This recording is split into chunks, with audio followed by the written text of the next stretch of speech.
Welcome to another episode of the JustUs Podcast. I'll be going solo this time because everyone else is pretty much busy with their college stuff. For today's topics, we'll be talking about Power Rangers Dino Fury's second half of Season 1, the Jimmy Neutron movie, Superman Returns, and Luigi's Mansion. So let's go for let's right as always with Dino Fury Season 1, second half. Now, this includes the first 3 episodes of the second half that appeared on Netflix, and the later 8 episodes that appeared this October. So, overall, to say that the episodes themselves are actually pretty good, I'd say. Some of them are more filler reliant, others are a little more surprising what they have. Um, what I like most about them is that they at least have something that's worth remembering. When you look at the second half of some of the Dino Fury era, it's been pretty forgetful, if you ask me. Beast Morphers rectified this by having some interesting stories for our characters.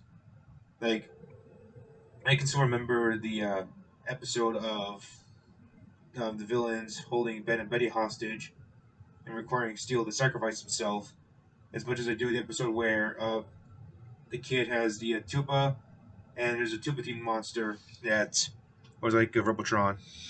It's all pretty fun. And thankfully, Dino Fury manages to have some episodes that are just as memorable as more important ones. So, most of the new stuff we've already seen before, like Zords and like upgrades and whatnot.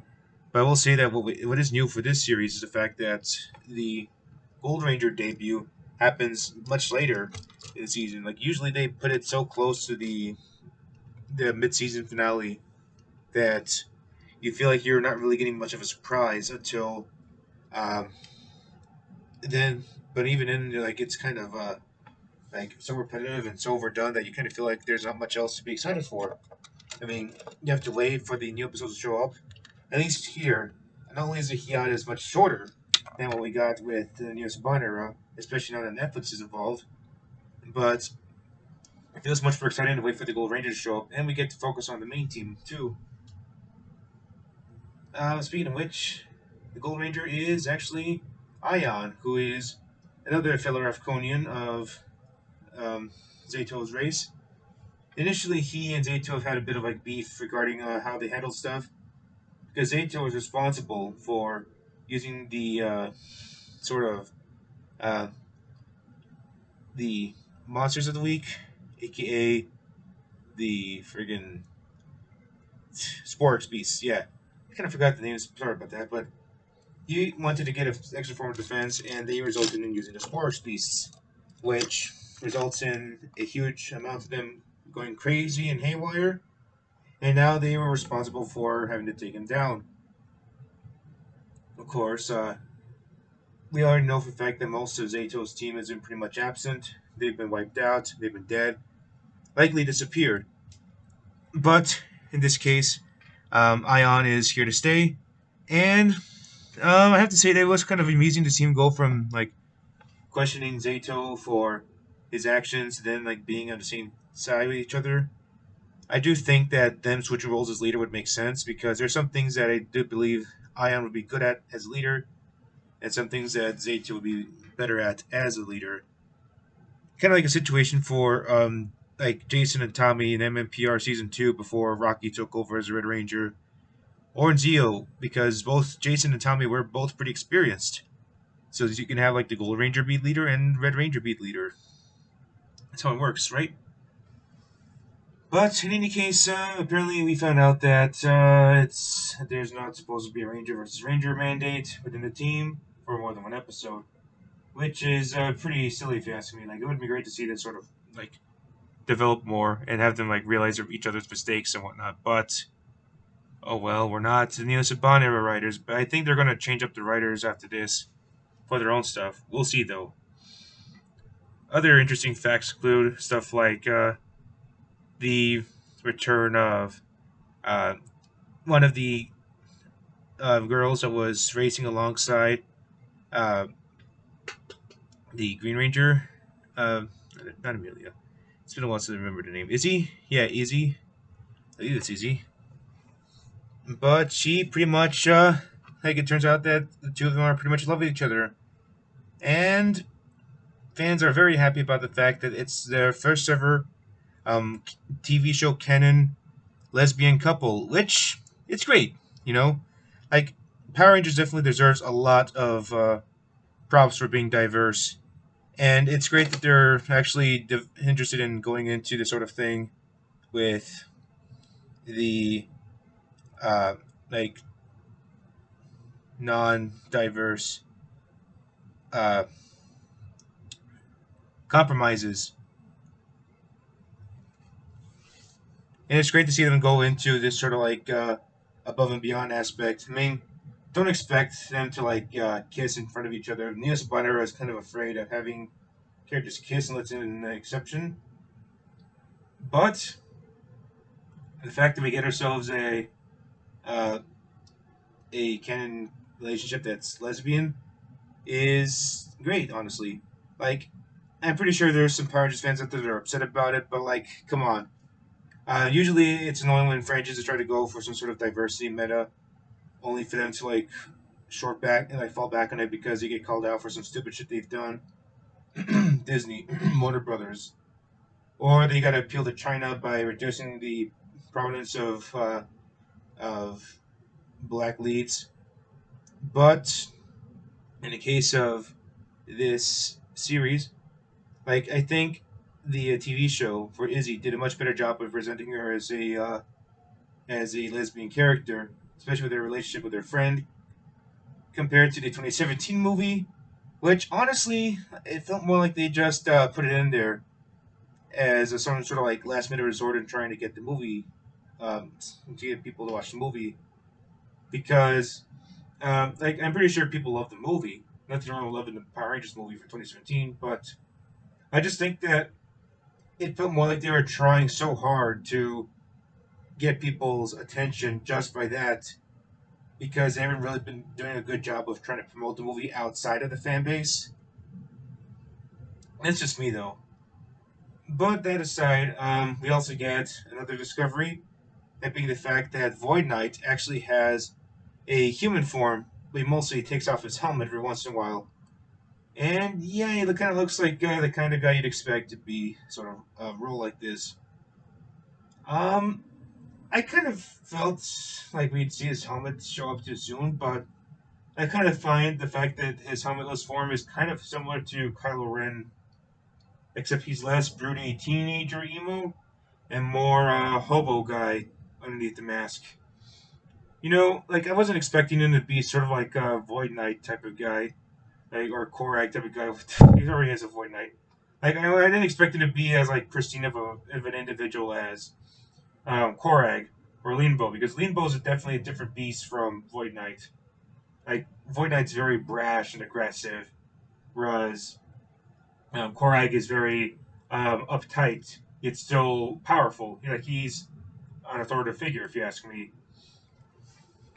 But that being said, I do believe that at the very least, uh, the reveal itself isn't too shabby. But I kind of don't really get much of a surprise from it. Uh, Mainly because it just feels like it's something that feels less impactful. Maybe it's just the presentation of it. I'm not sure how to best describe it. But yeah, maybe it would have been a little more dynamic if it was a more bruised individual. But can't really present that in the Neo Saban era, or at least this current style of the Hasbro era. But I'm not that picky of a person when it comes to stuff like that. It did its job okay.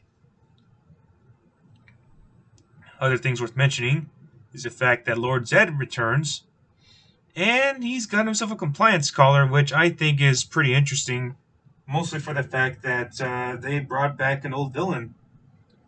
Now, Hasbro's been doing this for so long, and hell, even in the US Banner did this with Super Ninja Steel, where they brought back older references to past seasons.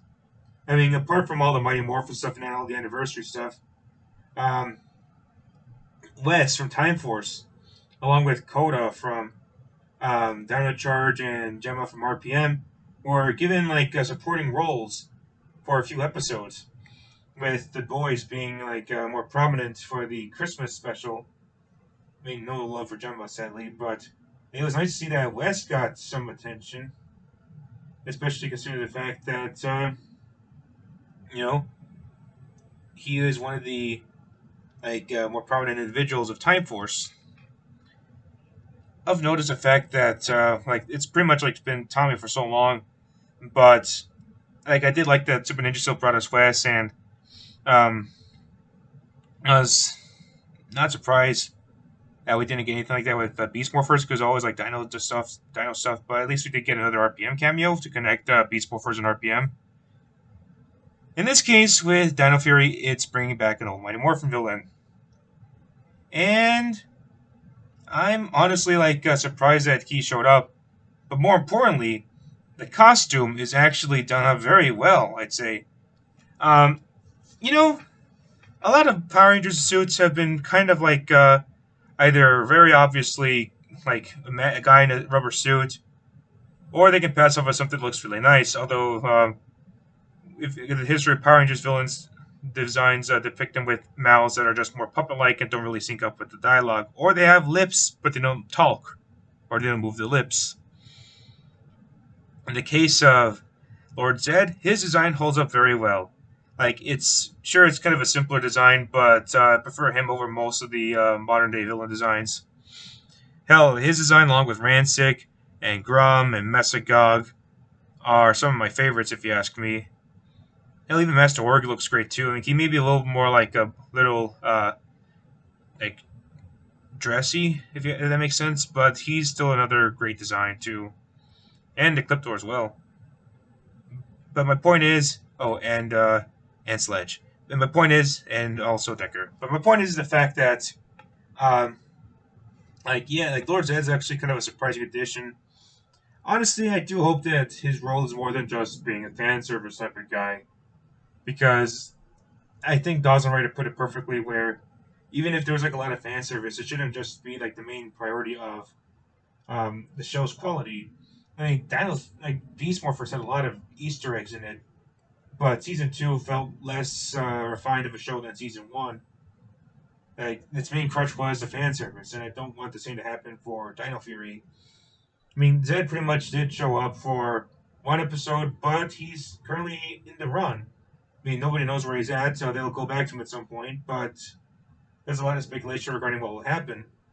My theory is that he'll pretty much be the main antagonist because they wanted to sort of make another parallel to Mighty Morphin. I mean, I expect a lot of parallels. I'm just surprised that the Dino Fury team isn't in fucking high school with a juice bar type of place. I mean, it kind of is one, maybe, but not exactly. It's just so amusing that they try to go all these lengths of making Mighty Morphin homages, but they don't go all the way with certain ones. But if it's the case that this is going to be in the last style of how they do Power Rangers, then might as well go out with a reference to not just a reference, but also a prominent role for an old villain, huh? And apparently, the season two rumors are going to be that they're going to bring in the older students. Big surprise. But yeah, I also got to mention the fact that in Zedd's return episode, they showed footage of how he was a big threat to the Power Rangers and how he was pretty much purified. They explained that the monster that revived him, pretty much either copied or took him from a time period where he was at his most evil form. So that could be before Rita Repulsa changed his spirit. It's going to be hard to explain. I think they explained it perfectly fine, but it's going to be hard to remember it if you're not that caught up with the details. But to their credit, they did a decent job of explaining how he got back. But what's not a decent job is the fact that they once again dubbed over the sounds or the voices of the characters from the older seasons. Yeah, it was pretty bad in Beast Morphers, but I think it's kind of worse with Dino Fury because when they did the voices for Alpha, that definitely didn't sound like Alpha's voice. I mean, it sounded more like something you hear from shitty TikTok and not a good Alpha voice. I mean, I'm not expecting them to have the old voices there, but at least get some sound alikes that do sound good. Why is it with the fact that a lot of official properties tend to have poor sound alikes, whereas fans can do a really good job on impersonating them? Like, my alpha voice isn't perfect, but I can do a better job of making it sound like the character. Ay, ay, ay, ay, ay, Zordon, we're in trouble! But yeah, that's not terrible, and that's not perfect either. But at least there was some effort put into it instead of it trying to sound like a vague, royalty-free Alpha 5. Now, I think the voice of Alpha in space as well as Operation Overdrive sounded way better than that. And Lord Zedd's voice has been provided by um, the same guy that voiced Evox slash Venjix and Beast Morphers, which is kind of interesting. I mean, obviously the voice actor Robert Axelrod is like passed away back in 2019, sadly, so we can't bring him back. It would have been great if he was brought in had he still been around, but unfortunately, um, he passed away 2 years ago. That being said, the new voice for Zedd, I do believe, might be explained as the fact that uh, there is none of the humanity part of Lord Zedd that was somehow purified entirely. But even then, it's kind of a stretch to exactly determine because Zedd's voice is very specific. And in this case, it sounds more like a mix between Lord Zedd and a bit of Evox. Evox's voice is also very specific, but even then, it's nowhere near as iconic as the voices of Lord Zedd or Messigog. Because you get a sense, like when you close your eyes and hear them talk, like you get a sense of who is who immediately because they have like a very prominent identity to them compared to Evox, who I think has even more of an identity when he was Venjix. But even then, Venjix's voice is like a big, booming, deep voice. Not quite as iconic, unfortunately, as much as I hate to say that, as the other two examples I mentioned. But he did a decent job, and I'm pretty sure we're going to see him get his staff back at Beast Morphers, which was seen during the team up, Triple Dino team up events. Hell, I think they even brought up the fact that Lord Zedd could have been revived somehow by using the staff with the crystals or the diamonds. Before it was pointed out that, oh no, he's going to likely betray Avox the same way he backstabbed poor King Mondo and the Machine Empire. And of course, the finale itself revolved around the Rangers going up against Void Knight, who planned to use the powers of the Sporks Beast to revive his wife. And I'm pretty sure nobody knew about the fact that he had a wife. And during the fight, the Rangers lose their powers, but they fight on Morph, which I think was a pretty solid scene overall. And the machine gets taken down, and Void Knight's on the run. And at first, it seemed like the Rangers would have a normal lives again, but the Green Morphin Master shows up and gives them their powers back, which is a little too soon, but at least it gives you the mindset that the fight's not over yet. There's still enemies at bay. And I think it is kind of like a good way of showing up the fact that there's still trouble up ahead. And I'm pretty sure there will be, considering the fact that Season 2 is going to have quite a few surprises. But we'll see how those turn out. I mean, all I know is that there's going to be like more Lord Zedd, more of more weapons, more powers, all that sort of nonsense. But Centaura, Void Knight's wife, is going to be revived somehow, and she may be one of the final monsters, or maybe she will be assisted with Zedd, or maybe Zedd and Void Knight will be separate, like they'll butt heads with each other too. We're not sure yet, but what we're sure of is the fact that Power Rangers now has a new home this time, Netflix. For the past 10 years, Nickelodeon has been the main source of Power Rangers on TV. It was a mixed bag, looking back, because regardless of how Disney felt with Power Rangers, you at least got a sense that you were able to watch the show no problem. You got commercials of it. It was marketed properly. On top of the shows on Power Rangers being good, you also got a healthy dosage of reruns of older seasons before Wild Force. And let's be real here, there's just nothing that can beat the nostalgia of having to revisit Power Rangers on ABC Family or ABC Kids or Jetix. Like, it's all good stuff, no doubt about it. Nickelodeon, though, they market all their other shows, but not Power Rangers. which is weird. Like, it's one of the biggest properties of all time. Why would they not want to market the series?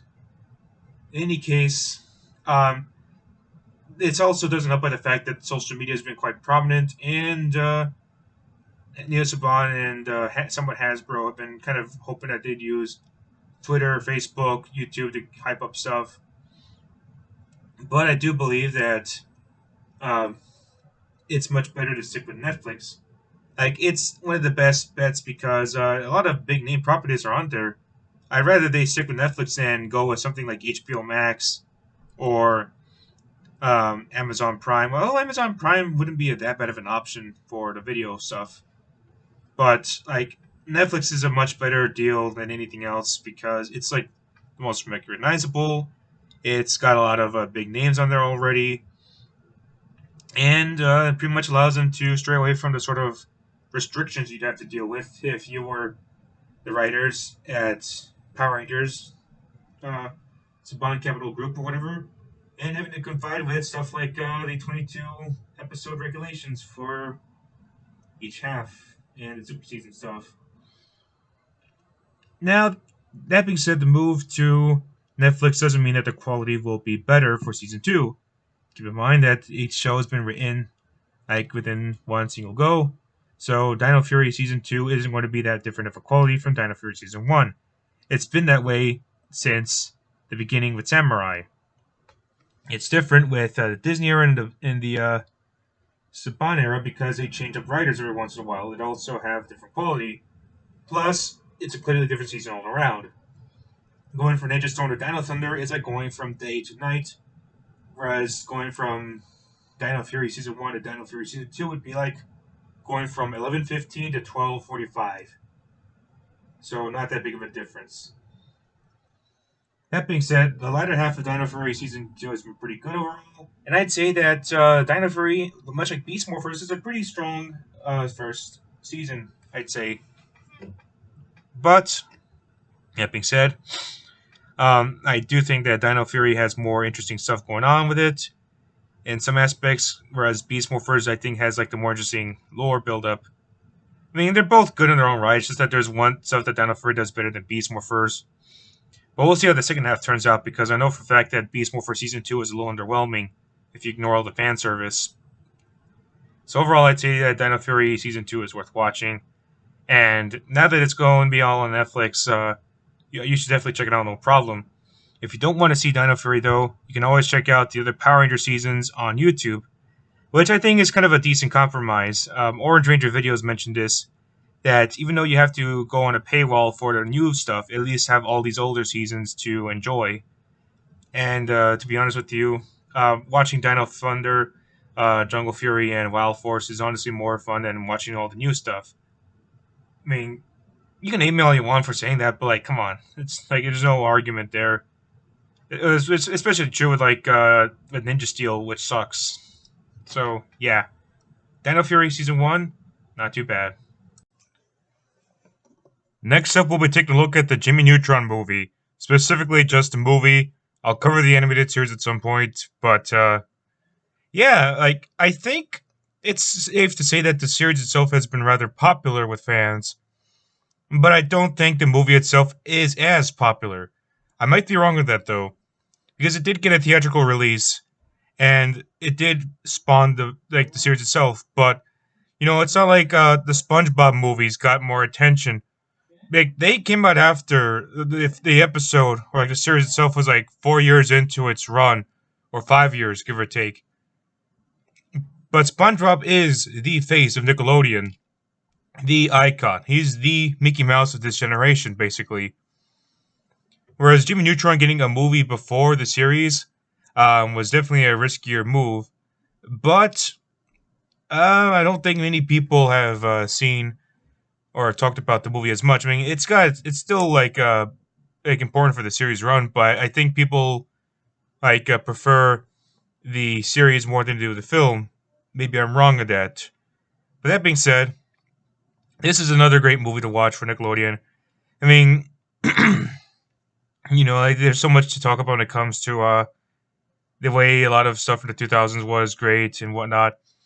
but I think like the series for like Jimmy Neutron definitely um, deserves a lot of respect, especially considering the movie itself, which is actually a pretty fun film to watch. So basically, it's about the fact that Jimmy Neutron, our boy genius, goes into space with his friends Sheen and Carl. Sheen himself being this like pop culture loving guy. Well, not necessarily pop culture loving guy. I mean, he's just like a kid that loves like action figures, Ultra Lord, video games, and Carl's pretty much like the iconic croissant guy who loves his own little llamas. I mean, I think we all know this from the memes from recent times, but yeah, it's a great way for us to learn about them. The opening segment being more like a military base is kind of memorable. It definitely gives you like a new way to open up because they could easily try to make it about Jimmy going to school, but they save that until later. We get the good stuff right away, and it's a great like way for us to learn about who these characters are from this intro. We even get to see, even though Jimmy Neutron is like a boy genius of sorts, he still lives like an ordinary life. And of course, he has to get ready for school. And he does a seemingly like a promising method of getting to school and so when he was a little late on the bus. But it compromises him by using a fucking bubble gum that becomes like a little bounce bubble. But the problem is that it makes a mess when he gets caught in a tree. Yeah. Um, it's kind of amusing how that stuff turns out for Jimbo. Eventually, he decides to like just walk there, no problem, and we get the famous uh, like show and tell scene. This is Ultra Lord. Shane, this is the 7th week in a row you've shown Ultra Lord. Like it's already a great way for us to like learn more about these characters because like they're all here at once. You get an idea of who is who. Um, Cindy's kind of like the one that sort of acts as a bit of an antagonist to Jimmy, even though she's not really an antagonist. Like it's pretty much like typical school rivalry, genius rivalry. Her friend Libby is like the cool one of them all, very chill, pretty hip, I'd say. Miss Fowl is like your typical teacher, but she's pretty like memorable. Hell, I think Miss Fowl is a pretty unique character too. What I like most is the fact that the trinity of Nickelodeon cartoon characters or shows, in my opinion, the original trinity of like 2000s Nickelodeon was SpongeBob, Jimmy Neutron, Fairly Odd Parents. They each had a teacher character in them. You had Mrs. Puff for SpongeBob, obviously Miss Fowl from Jimmy Neutron, and Crocker from Fairly Odd Parents, but they're all unique from each other. Definitely Miss Fowl is like the more friendly of the three. Um, Mrs. Puff is like chaotic neutral. I mean, she means well, but unfortunately, so does her student SpongeBob, who ends up making a fucking mess. And you have the actual antagonist, or one of the main antagonists of Fairly Odd Parents, Crocker. It's obsessed with his all typical Fairly Odd Parents sort of shit. Yeah, these characters are actually like different from one another, and I can really appreciate that.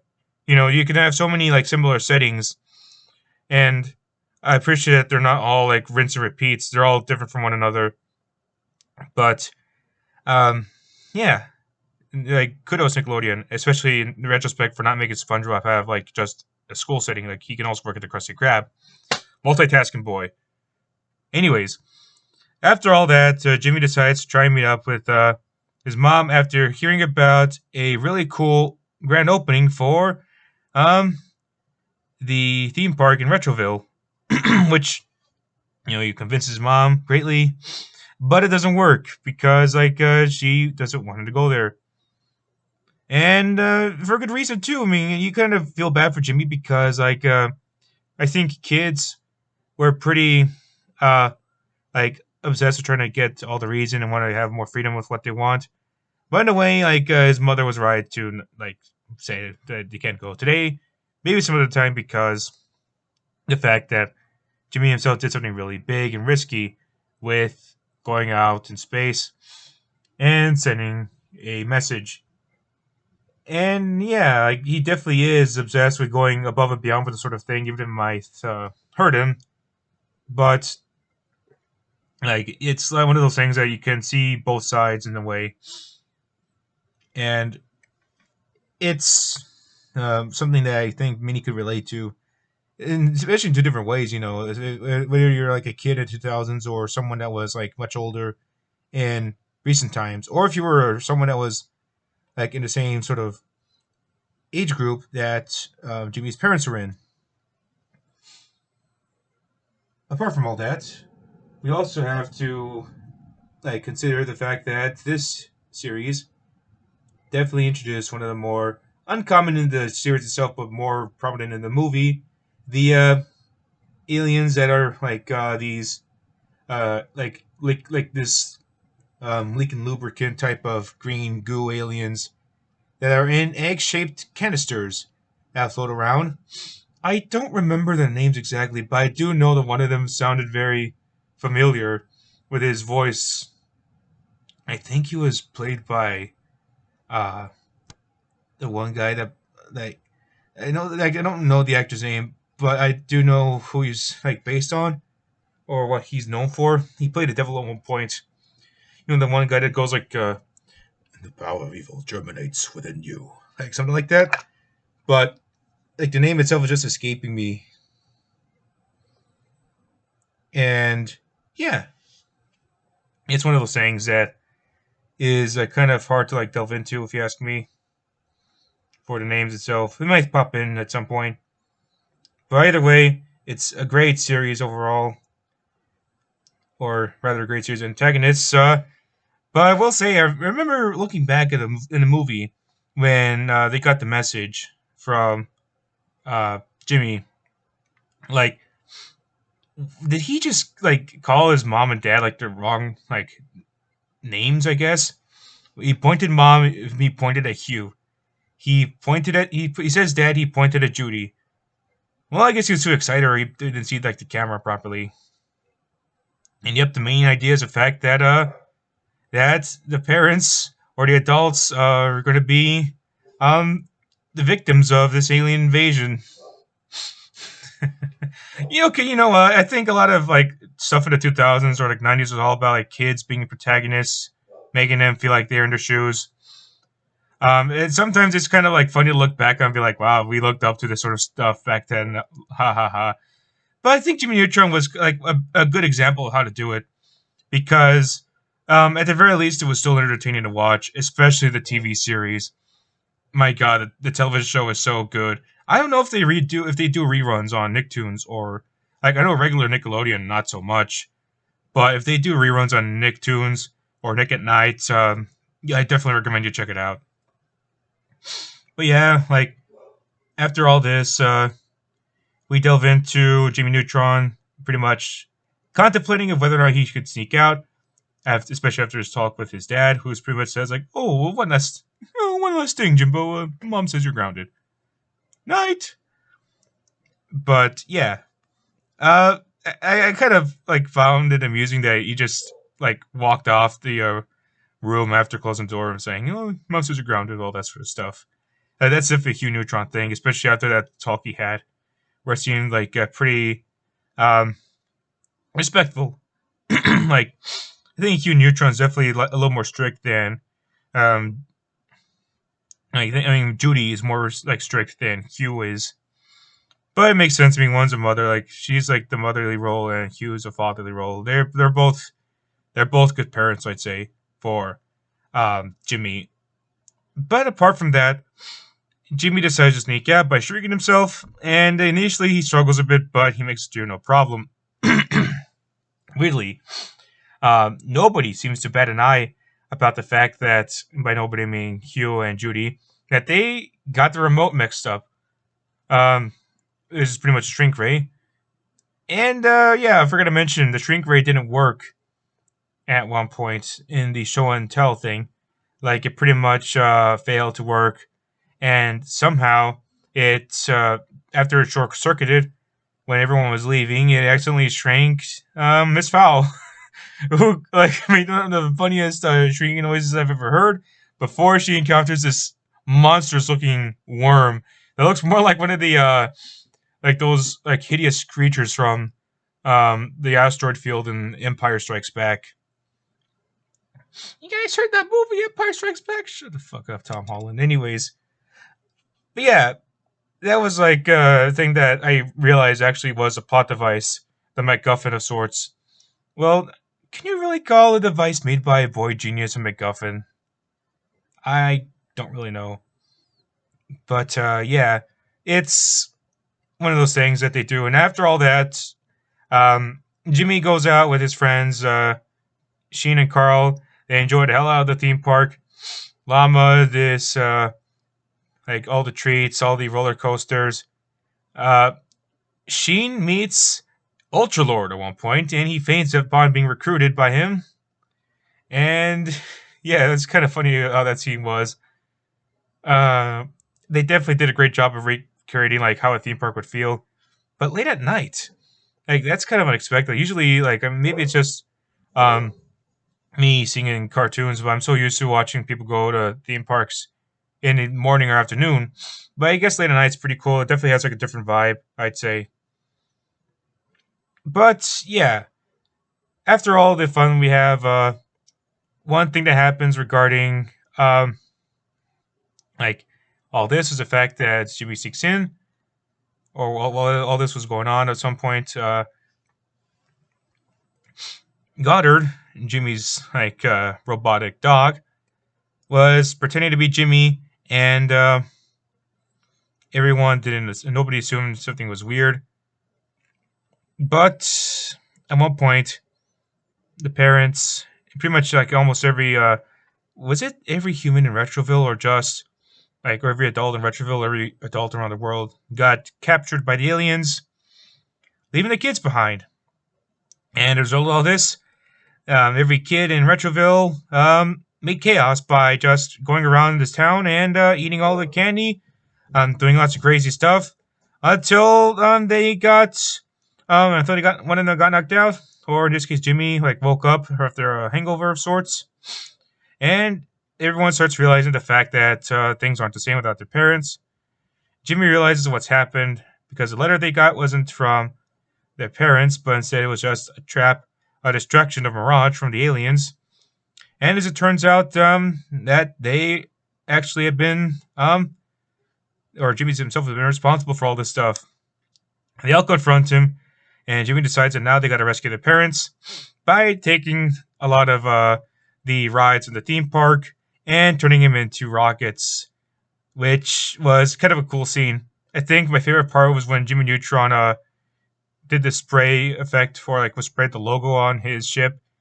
Like that's such a distinct logo. Like the Neutron logo is just iconic for 2000s standards, and it's just a nice finishing touch, and definitely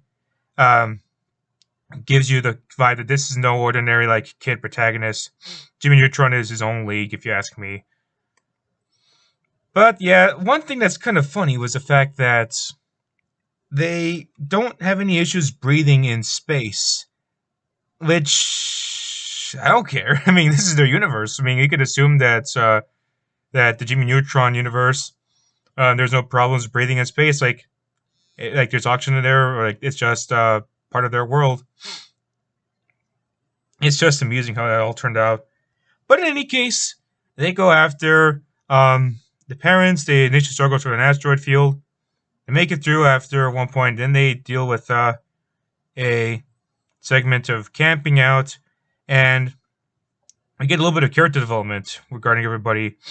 You know, I think everyone's talking about how they're not like, or how they might have feelings for girls, because these characters are definitely like, are like at some point going to like mature over time. And although they might not happen anytime soon, at least at the time they were shown in the series, they know for the fact that they're not going to be youthful forever. And you know, definitely gives you a reminder of like what to prepare if you were a kid of the 2000s and had no idea what's to come in the future. But in any case, the mission continues, and while they do manage to find the parents, unfortunately, one thing that happened was the fact that they all got captured. They're all imprisoned. Goddard is going to be like taken apart at one point, and surprisingly, Jimmy shows a little bit of like emotion by crying a bit while he was in his own cell. Everyone else was arguing about what's going on, but especially after showing some like frustrations with Jimmy, and Cindy decides to actually like be a little less harsh on the guy by saying that even though like they don't see eye to eye with each other, they at least need him nonetheless. That motivates him to get back up and um, help out with doing the rescue overall. And said rescue is actually pretty fun to watch. Like it's still amusing to see how they try to like use what they have to go up against the higher individuals, like this highly advanced alien race. I mean, you could say that, but then again, they're pretty ineffective overall. Like you can just like if you use their weapons against them, then that's no problem, or just break their glass. But I think it was amusing to see Nick go from being a bit of a badass, especially since he's like the bad guy or like the cool guy of the group, to then screaming like a little bitch when the chicken monster hatched from the egg. That was so funny to watch. Like it was fun to watch back then, and it's so fun to watch today, just because of how it's executed overall, and it's just so good. But yeah, it's great. Like I said, I also like the way they were able to use what they have against the villains. I mean, they're not that effective anyhow, the villains themselves, but they're creative as hell. I liked how Carl used his like respirator because he's asthmatic, and he blinds one of the monsters or like the one of the guards, and it's all good stuff. And of course, like everyone rescues their parents. They all get into the ship, and they escape the chicken monster, who looks like a fucking goofy ass Godzilla alien type of freak. After all this, we get ourselves into the next aspect of the series that definitely kind of makes me wonder if the shrink ray is a MacGuffin or not. But Jimmy remembers the fact that he needs to use his shrink ray because at one point he says that he may be small, but he has a big brain, and he grows himself, which maybe he could have used the growth ray or the shrink ray in some instances. Like, I just realized this now, man, but it's not going to be like if I see this and the movie sucks. It's just, looking back, I think it's weird that just at rare moments he uses his shrink ray. Or maybe he would have used it for an emergency. My theory is that after the incident, he decides to use it for emergencies so that he can, in case something happens, and this would be his last resort, especially since he's trying to distract everyone else and try and keep the big ship away from the main ship that the villains use. But yeah, he manages to make himself big. Then he blows away the ship of the enemies, which again, amusing that they breathe in space, but whatever. Everything's back to normal. Jimmy goes back to normal size, and we get a heartfelt apology with his parents, and they all decide to like stick together once more. And the movie ends with Jimmy and Carl hanging out at the Neutron's house, and they enjoy breakfast. While we also get ourselves a bit of a burping challenge between poor old Hugh and Judy because they drink some soda that makes them burp a lot more. Which, yeah, belching at the end of a movie is like one of those things they did, but I've seen worse. As like Hugh said, better out than in, they always say. No way, that's Shrek. Better in the attic than in the basement. Yeah, that makes more sense. So overall, Jimmy Neutron Boy Genius is a pretty good movie to watch and a great start to an iconic series of Nickelodeon. The thing is that I think the movie itself is popular, but not to the same extent as the series, because it's kind of like a situation with Star Wars The Clone Wars, the show versus the movie. The movie itself is fine, but definitely not as iconic as the show. Like, maybe it's because there's so much more content to dig into. More memes, more references, or mostly just like more character moments. Like Star Wars: The Clone Wars, the movie, definitely feels a little more like merchandise driven in a way compared to the show, which is more character driven, more story driven. You get a bit of like that difference in there, especially if you were to like look back between what Clone Wars began and how Clone Wars ended. I think you could say the same thing with Jimmy Neutron. It's just that uh, the series itself, it doesn't really get that much of a huge leap, except you get like more creative writing in there. Like the movie definitely felt a little more safer in some instances than the show, but at least it was able to do so properly. And as a result, they saved the good stuff for the series, and the film itself was a good way to test out some waters. Although there were a few shorts back then for Jimmy Neutron where he had like different looks.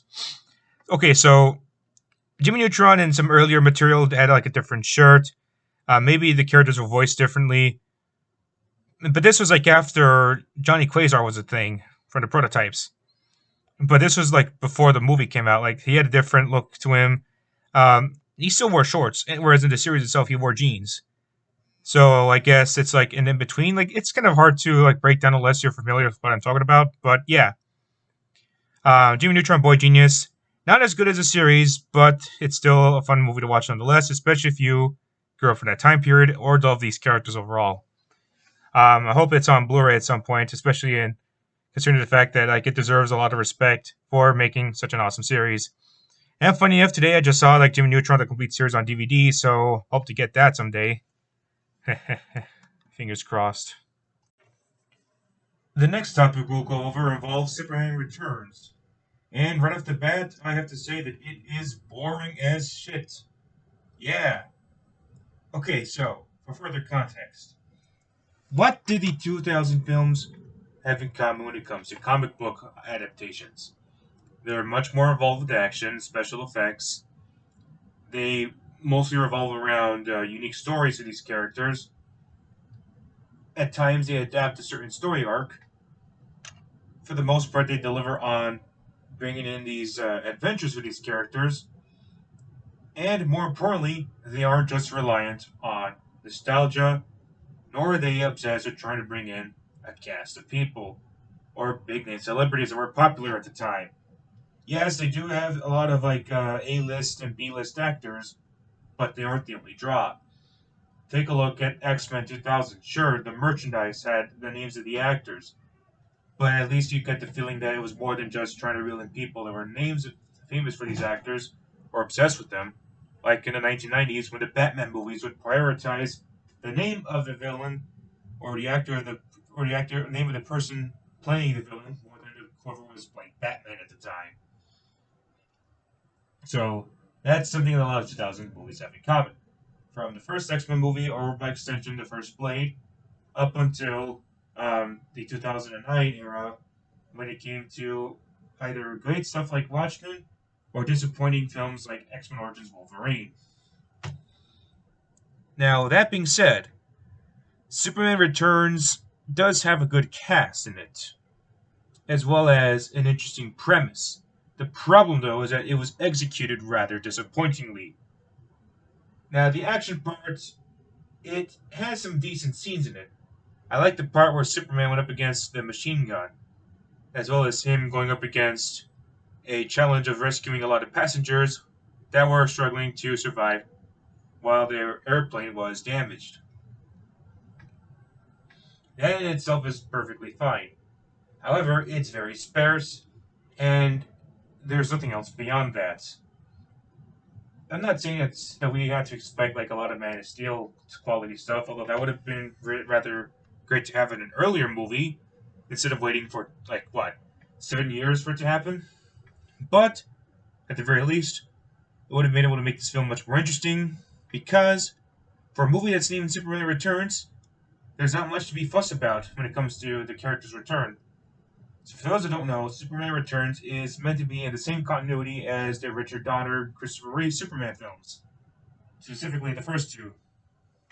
And yeah, I don't know if I mentioned this before, but I'm not that big of a fan of the original films. I tried to get into them at one point because they were like very important for the superhero films, but they age so poorly.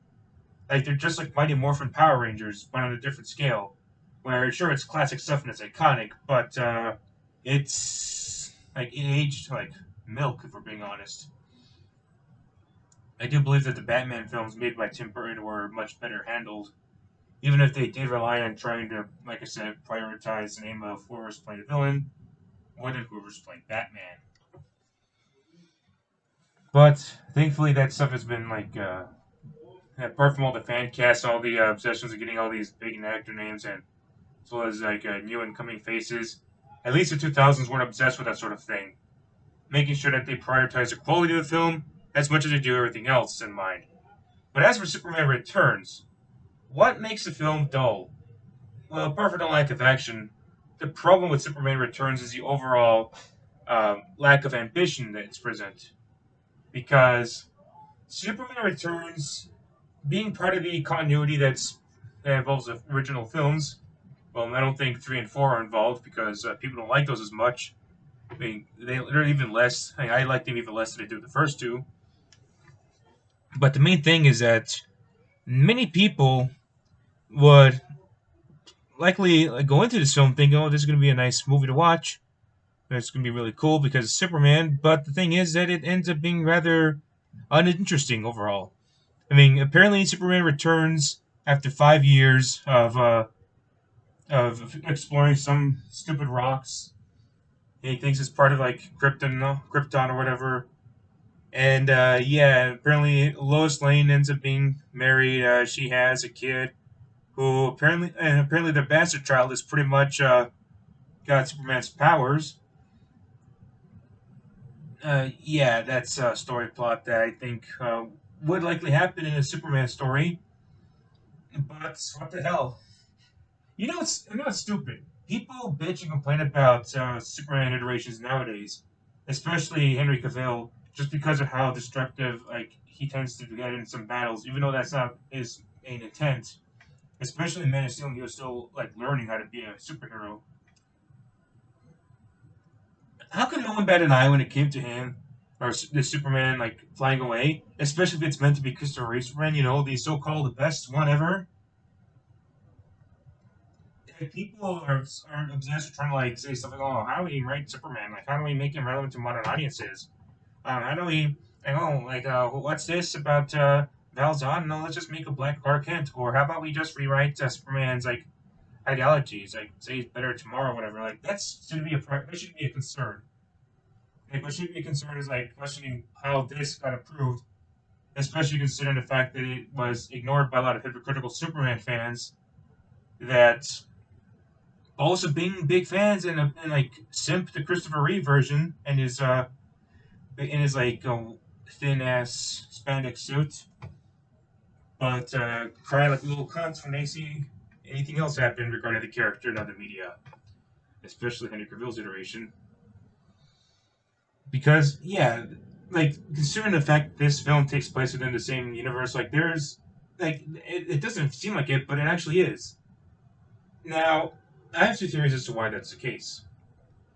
Maybe it's meant for the people that grew up with the older films, but to tell you the truth, that seems to be kind of a minuscule fan base, especially since a lot of other prominent Superman media manages to evolve from the simpler, one-dimensional attributes of the Christopher Reeve movies. I mean, what else was on at the time? You had, like, apart from the normal comic book media, you had a few so-so video games, but I think the animation department did a really good job of evolving Superman into a less one-dimensional character. We saw this with the 90s animated series, and I think they did an even better job with taking them from there with the subsequent media. More importantly, and so many people don't remember, is the fact that we had other ideas for Superman movies that were not even approved of. Like, Superman Lives, directed by Tim Burton, would have been a great experience. And like, I know Nicolas Cage may seem like a weird ass addition for the role of Superman, but I'd take that over this boring film.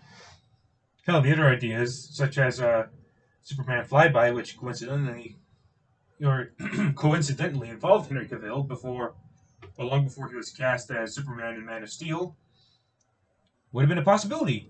Would have changed some things up, and I would have happily taken that over Superman Returns, especially in retrospect, because Superman Returns has nothing of value to enjoy apart from the plane rescue scene. And the thing about Superman Returns is the fact that it's got this weird vibe to it that I can't really put my finger on it. I mean, it's got this sort of like half nostalgic, half trying to look modern, half weird symbolism that's involved. You know, like the old Superman movies have no symbolism clearly to them. So let's go to modern examples. Uh, Superman of Steel, obviously, the main priority involves the role of like a boy that sees himself as an outcast. We see him like evolve from being an outcast to someone that can inspire others, especially with that being a main message that Jor-El mentions throughout the film. He may be an outsider, but at the very least, he'll inspire them all as time goes along. We even get to see some concerns about how he can handle his powers, because he's not sure of how to use them or when to use them, and like there are and the flashbacks from Man of Steel put in quite a lot of tests to go over.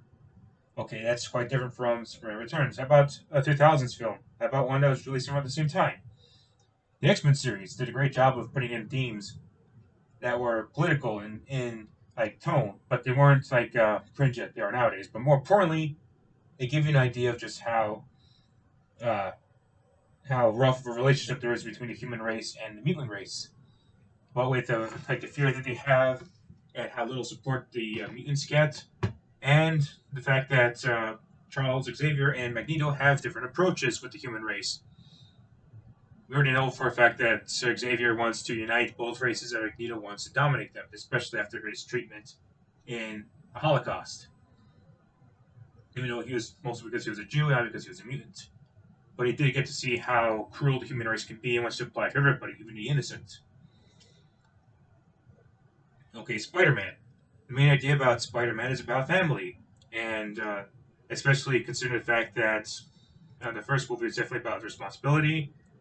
Second movie could be about as for Spider-Man, the overall theme for the Spider-Man trilogy involves responsibility.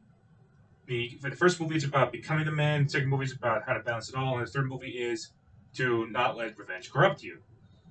All these involve responsibility because it's about the character specifically that goes from a coming of age story of sorts to a struggle of it and how to avoid becoming corrupted overall. And those are two examples.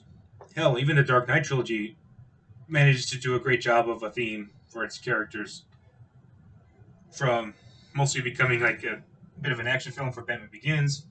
But overall, you get a sense of just how we study the character of Bruce Wayne, how he becomes Batman, how he deals with being Batman, what would happen if he broke his code for this universe, and how he manages to get back through, even through all the shit that he went through in The Dark Knight Rises. What kind of value is there for Superman Returns?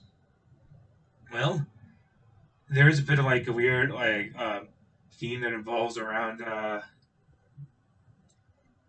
It's weird because I remember someone made a video a while back that says that Superman Returns is horny, but I don't know if that was the intent or not because it's just a strange movie to break down because of that tone that it has.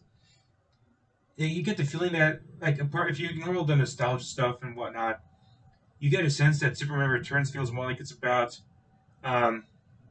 this weird feeling of this weird arousal feeling that Clark Kent has. Like it's so strange. Like maybe in another film it'd make more sense, but you get a sense that like if it weren't like it's just unusual to break down what Superman Returns is trying to aim for. Because you get a feeling that maybe it might be about relationships because of how distant Superman is from Lois Lane, and especially the child being like something that none of them expected, let alone have powers. But it just seems so strange. And like I said, there was a video that was about Superman Returns is horny, which I can kind of see that would be a weird case for it. Maybe it's because of the fact that there's a lot of little allegories that relate to sex and other content like that. And if that's the case, then what a weird choice to go. It, is it trying to be adult but failing to be adult? Because, like it's not like it's like a mature complex story like Batman v Superman. Nor is it an edgy teenage story that's like fantastic. Nor is it like any other tone that was from the 2000s for comic book movies. Like it's neither a refined story, as I mentioned, like with BBS. That would make sense for like that would be more than just like a typical comic book movie. So what's it trying to be? Like Superman Returns is just a confusing film overall, if you ask me. And like the cast itself is perfectly fine. I mean, Brandon Routh looks alright as Superman, even though it looks more like an action figure of Superman. Kevin Spacey. Well, we already know for a fact that Kevin Spacey is infamous nowadays for what he's done. Uh, but as Lex Luthor, he was okay. It's just unusual to see a film like this that looks like it's new, but is trying to also be like the Christopher Reeve movies at the same time. It's kind of like a situation with the Bumblebee movie, where even though it looks like a reboot, it's still somehow in the same continuity because there's certain details that are from the original trilogy, especially like classic Real Bumblebee and Sector 7, and apparently would have been connected to The Last Night. But at least with that film, at least you can get some sort of like understanding that, oh yeah, the Transformers universe is like rather big and kind of messy, but at least you can understand some of it. Whereas here, I have no idea what the fuck it's trying to say. So yeah, it's not much of a proper review of Superman Returns, but it's more of a case of me just trying to get this out of my chest because I have no idea on what the fuck it's trying to aim for. I'm just happy that like 7 years later we got a nicely done Superman movie for Man of Steel. In the case of Man of Steel specifically, I mean, because like I don't care what people say if it's not like the original films or if it's too like dark and green and violent. Like it feels like a proper modern day film, and if you're not happy about it, like see what you understood and like shut the fuck up. But yeah, Superman Returns sucks balls. And finally, I'll be talking about Luigi's Mansion, mostly the original. But there'll still be some room for like the other games as well, and the remake for the first one. Now, I think it's no secret that this game was pretty much involved with developing Luigi's character, because kind of like how Super Mario 64 and pretty much almost every Mario game will like revolutionize the lore and shape in the character into the kind of way that we know and love today. Luigi's Mansion would basically revolutionize the way we expect Luigi to be written. I mean, in the cartoons, he was written differently from his brother Mario, but in the games, he was, which obviously came out like before the cartoons and all that. Like, they're different types of media and different involving different people. But the games pretty much like had specific like sort of attributes for Luigi. In the earlier stuff, apart from Mario 2, he was a palette swap. In the All Star remakes, he was pretty much like his own sprites. But Mario 2 or the Lost Levels like went with Luigi's like different gameplay styles. Um, Super Mario 64 didn't have Luigi in it, but we did have a model of him that was like leaked last year. But Mario Kart 64 and all the other games like definitely helped write Luigi's character little by little. But apart from the tennis and golf games, there were a few different ways that the characters were depicted in, or Luigi specifically was depicted, along with to some extent like Wario, Peach, and Toad. Mario Kart 64 had Luigi either sound like Charles Martinet would, especially in the 90s, and the same voice he'd have for like Mario Golf and Tennis, or he'd have like the different voice that was written by or done by a French voice director for Nintendo for the Japanese version of Mario Kart 64. And that voice is also present in the first two Mario Party games developed by Hudson Soft, which was meant to go along with Luigi being like a younger brother. He sounded younger as well, whereas Luigi had a deeper voice than Mario did with Charles Martinet's involvement. Now, I think it's quite clear that even though we got ourselves the differences between which games use which voice actor, and even then like which version specifically in the case of Mario Kart, or in the case of Mario Smash Brothers 64 and Melee, making higher pitched versions of Mario voices from Super Mario 64 and just call it a day.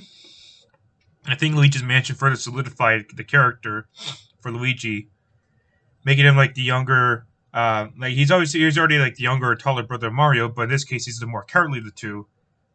And it's especially proven when we first see him in the game, where he walks into the mansion, being rather nervous as hell. He's rather shaken by the current situation he's in.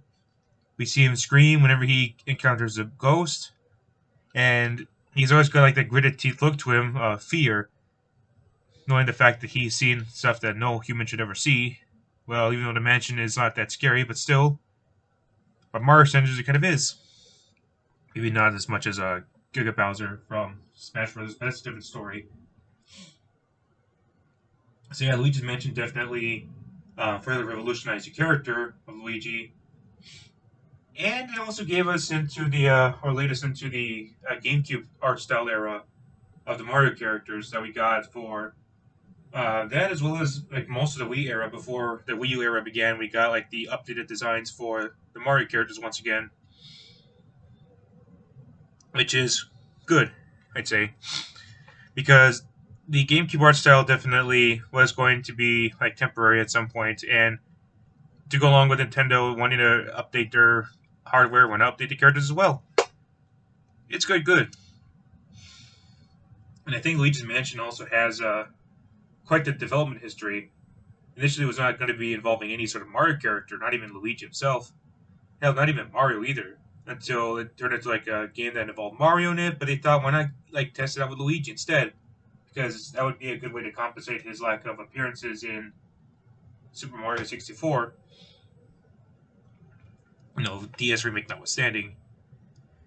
And there's quite a lot of differences between the final game and the development process, from the way the game would function to what was included, what was scrapped, all the different sound effects, like what was unfinished, and it's quite a massive development history. But that being said, does that mean the game itself is good to this day? Well, yes and no. The gameplay itself is quite decent for what it is. I mean, it's a little stiff in some areas, but I do think you get the hang of it if you know how to vacuum and move Luigi around, because you're definitely going to need to be versatile with how Luigi plays. He's not just your average, ordinary platformer. You got to know where to move around, where to steer, where to turn, what tools to use, and when to use them. And it definitely gives for a unique experience for a Mario game. And it's quite good too for a character like Luigi, because normally I think that the fact that Luigi himself would pretty much play similarly to Mario would kind of be a little underwhelming of an experience. Like Luigi pretty much plays similar to Mario, so why not give him a new experience overall? And I think Luigi's Mansion helps give that sort of identity to him, because you can already play, you've already played as Mario, you can pretty much imagine that with Luigi, but with a few differences here and there, and a model, of course. So I think this would pretty much be a great way for players to use Luigi without feeling like they're just playing the same damn game over and over again. Said gameplay itself can be a little repetitive in some areas, especially if you're trying to deal with certain boos or ghosts. But I think it is manageable if you know what you're doing. Although some can be a little annoying, at times they might go through different parts of the mansion. You have to try and walk your way around. There are a few ways you can use a few mirrors and teleport from one place to another, but it's kind of erratic and not as consistent.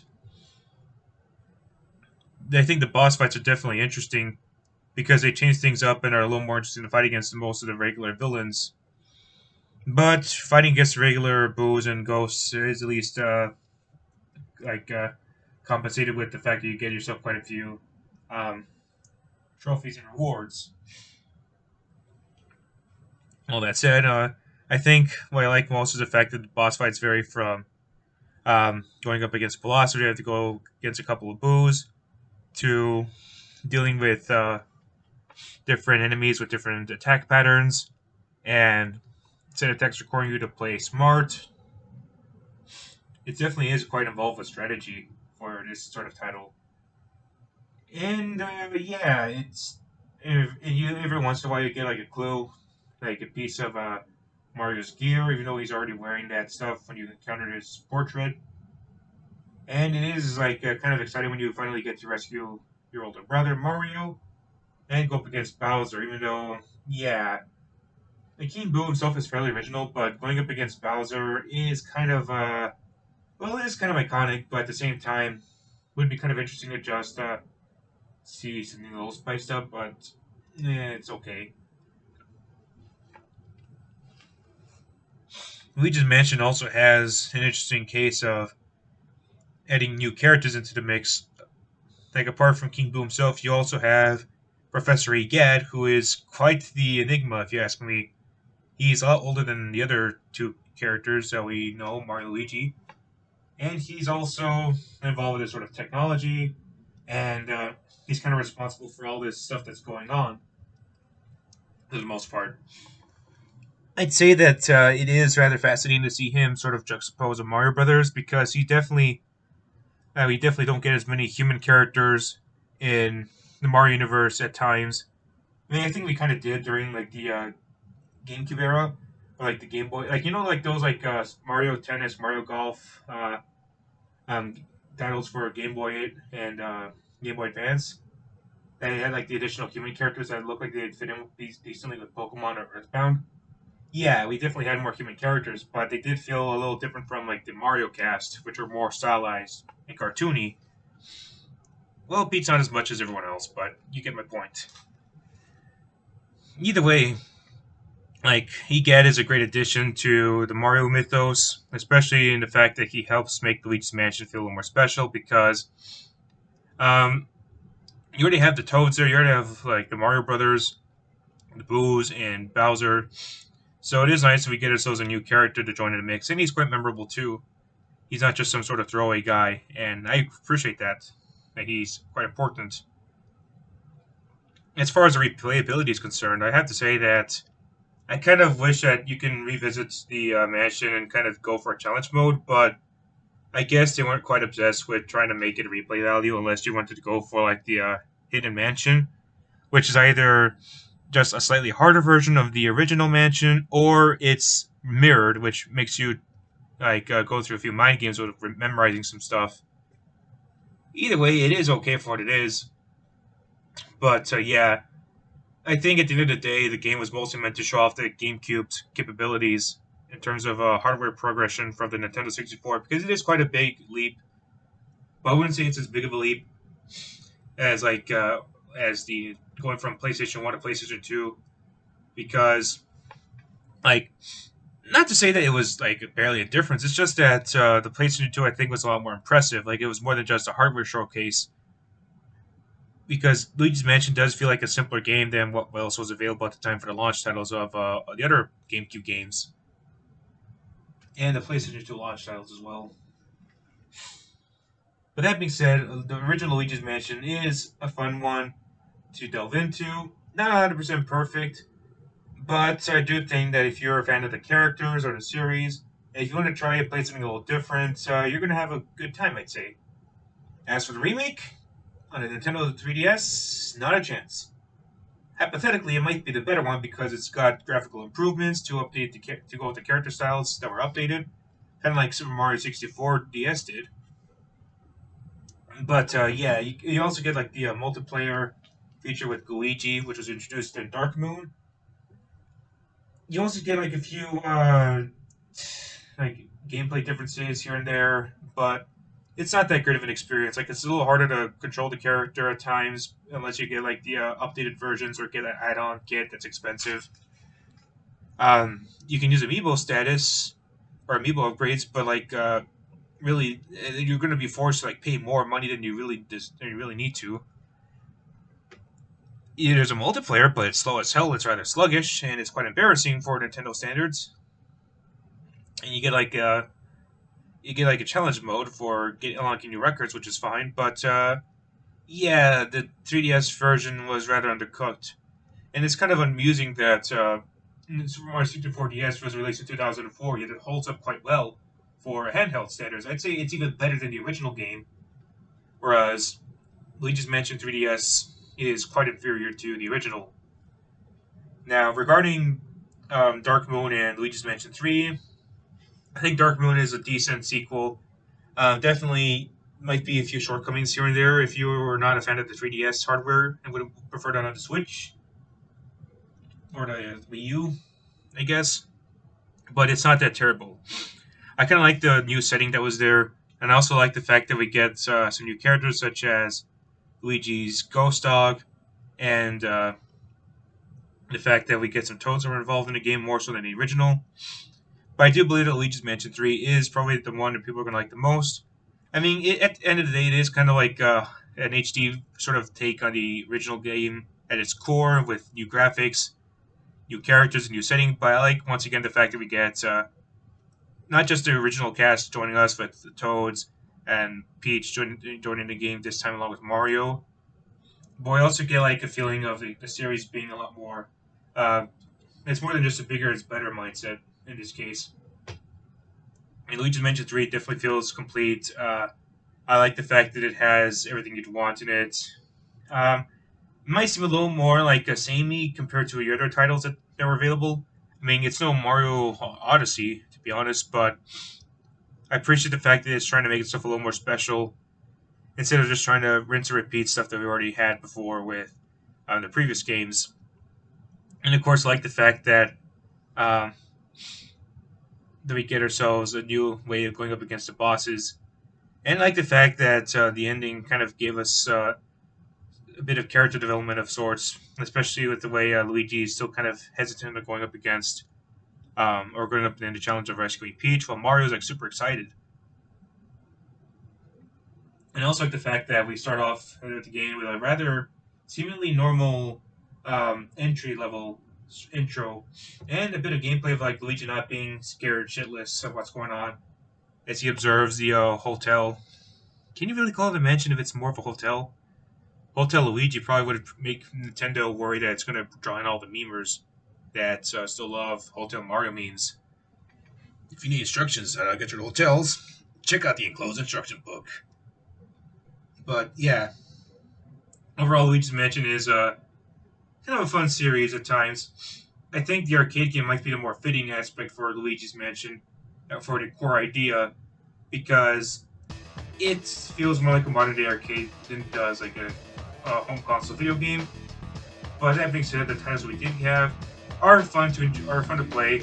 Maybe not the best we've gotten, but they're not terrible either. And honestly, I think it'd be much more preferable to play those than something like ARMS or 1-2 Switch.